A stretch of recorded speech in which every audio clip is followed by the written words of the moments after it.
Баршаңызға сәлем. Бүгін сіздермен бірге трайфл дайындаймыз. Ең алдымен бисквитімізге 5 жұмыртқа және сикерді салып, жақсылап тұрып араластырып аламыз. Содан соң құрғақ ингредиенттерімізді үккіштен өткізіп алып, оған жылы сүт құйып араластырып, дайын болған массаны протеинге құйып, қызып тұрған пеште 180 градуста 30 минуттай пісіріп аламыз. Креміне салқын сливкиге сахарная пудра мен творожный сыр салып, жақсылап тұрып миксермен араластырып аламыз. Бисквитті суытып, жақсылап тұрып үгітіп, формуламызға салып шығамыз. Және үстіне пропитка жасап шығамыз.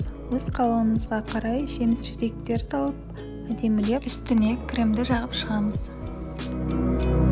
Бетіне шоколадты глазурьді ерітіп, құйып шығамыз, және кез келген жеміс-жидектермен өз қалауыңыз бойынша әдемілеп қойсаңыз болады. Дайын болғаннан соң тоңазытқышқа 1-2 сағатқа салып қоямыз. Егер сізге осы рецепт ұнап жатса, өзіңізге сақтап алыңыз. Баршаңызға ас болсын.